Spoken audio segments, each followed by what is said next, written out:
ఒక భార్య పరాయి మగవాడిపై ఆశ పడడానికి గల కారణాలు ఏమిటి అంటే, మీరు ఎప్పుడైనా విశ్లేషించారా? సమయం.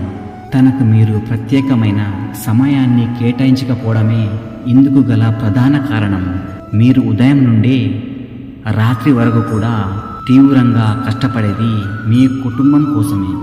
ఇందులో సందేహం ఏం లేదు. కానీ అదే కుటుంబం కోసం, ముఖ్యంగా నీ భార్య కోసం కాస్త సమయాన్ని కేటాయించడం కూడా మీ బాధ్యత అనేది మర్చిపోకండి. ఎప్పుడైతే మీరు మీ బంధాల కోసం సరి అయిన సమయాన్ని కేటాయించడంలో నిర్లక్ష్యం చేస్తారో, అవి మెల్లమెల్లగా మీ నుండి దూరం అవుతూ మరొకరికి దగ్గరవుతూ ఉంటాయి. వారు మిత్రులే కావచ్చు, ప్రేమికులే కావచ్చు, భార్య భర్తలే కావచ్చు, రక్త సంబంధికులే కావచ్చు, ఇంకెవరైనా కావచ్చు. ఒక భార్య కానీ భర్త కానీ పరాయి వారిపై ఆశపడడం ముమ్మాటికి తప్పే. కానీ వారికి మీరు సరి అయిన సమయాన్ని కేటాయించకపోవడమే మీరు చేసే అతిపెద్ద పొరపాటు. మీరు ఇలా అనుకోవచ్చు, వారికి ఏం తక్కువైంది, కోరినవన్నీ కూడా తమ కాళ్ళ దగ్గరికి వచ్చేలా చేస్తున్నాను, వారి అవసరాలు అన్నీ కూడా తీరుస్తున్నాను కదా, ఇంకేం తక్కువైందని. కానీ మీరు ఒక్కటి మర్చిపోతున్నారు, వారి దగ్గరికి అన్నీ తీసుకొస్తున్నారు, కానీ మీరు మాత్రం వెళ్ళడం లేదు.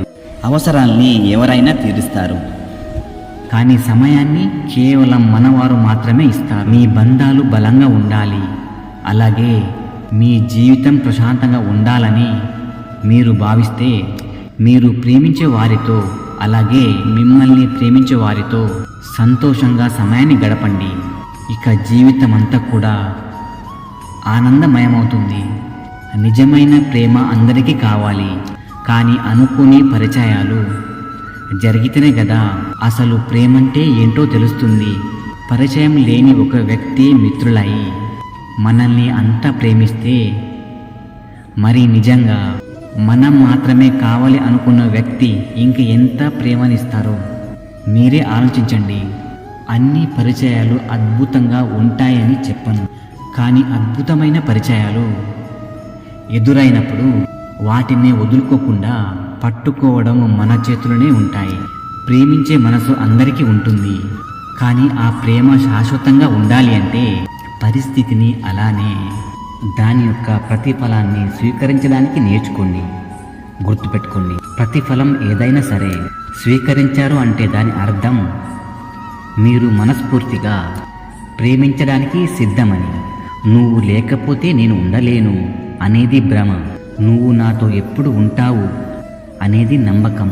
నీకు నాకు శరీరాలు వేరు, కానీ మన ఆత్మలు మాత్రం ఒకటే, ప్రాణం కూడా ఒకటే అనేది ప్రేమ. చాలామంది గాలిపటాన్ని ఎగిరేస్తారు, కానీ దాని వెనక ఉన్న విషయం ఏమిటో ఎంతమంది అర్థం చేసుకోగలరు? మీరు విషయాన్ని అర్థం చేసుకునే ప్రయత్నం చేయండి. మీరే ఆ గాలిపటం అనుకోండి. దాని దారాన్ని ఎవరైతే పట్టుకున్నారో ఆయనే పరమాత్ముడు. అది ఆరంభమయ్యే ఆ దారపు కంటే అది తిరుగుతూ ఉంటుంది. అదే మన కర్మచక్రం. ఇప్పుడు మనం ఎగిరి ఎంతో దేని మీద ఆధారపడి ఉంటుంది? పరమాత్మ పైన, లేక తమరి కర్మల పైన. పరమాత్మ తమరికి చెయ్యి అందిస్తే, తమరు సత్కర్మలని ఆచరిస్తే ఆకాశం ఎత్తులో ఎగురుతూ ఉంటారు. అదే ఒకవేళ పరమాత్మతో మీ బంధం తెగిపోయింది అంటే, మీ యొక్క కర్మచక్రం దారి తప్పినా, ఆగిపోయినా, అప్పుడు మీ ప్రతిరూపమనే ఆ గాలిపటం వెళ్ళి ఏ చెట్టు కొమ్మకో తగిలి చిక్కుకుపోతుంది. అందుకని కేవలం గాలిపట ఎగిరేస్తే చాలదు, దాని గురించి తెలుసుకోవాలి. పరమాత్మ సహకారం పొందాలి, సదా సత్కర్మాచరణ చేస్తుండాలి. అప్పుడు మీరు ఎల్లప్పుడూ ఆకాశంలోనే ఎగురుతూ ఉంటారు. జీవితంలో ముందుకు సాగడానికి మనకు ఎవరు కావాలి? తల్లిదండ్రులు, మిత్రులు, ప్రేమ, సహాయం, ధనం. ఎంతమంది ఉంటే అన్ని ప్రత్యామ్నాయాలు ఉంటాయి. నన్ను అడిగితే మాత్రం జయ అపజయాలు మాత్రం రెండే పదాలపై ఆధారపడి ఉన్నాయి: తగ్గడం, ఇంకా తలొగ్గడం. తల ఒగ్గితే ఓడిపోతావు, తగ్గడం తెలిస్తే దేన్నైనా ఖచ్చితంగా గెలుచుకోవచ్చు. తమరు అలసి ఉన్నా, బాధగా ఉన్నా అలాగే మీరు ఆక్రోశంగా ఉన్న వాటికి తలొగ్గకుండా పోరాడాలి, లేకపోతే మీరు ఓడిపోతారు. అలా కాకుండా వాటిని తగ్గించుకొని దేనికైనా నేను సిద్ధమని తల ఎత్తుకొని చూస్తే మీకు ఎదురుగా కనిపించేది విజయమే మిమ్మల్ని తనలోకి ఆహ్వానిస్తుంటుంది.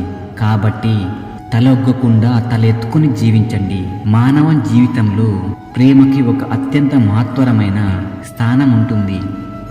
మనిషి మనసులో ప్రేమ ఉంటే తను జీవించి ఉన్నట్లు భావించొచ్చు. ప్రేమ లేనట్లయితే తను మృత కాలోబరం లాంటివాడు. ఇక రాధాకృష్ణుల గురించి చెప్పాల్సి వస్తే కృష్ణుడు జీవితంలో రాధ ఉంటేనే కృష్ణుడు కృష్ణుడవుతాడు.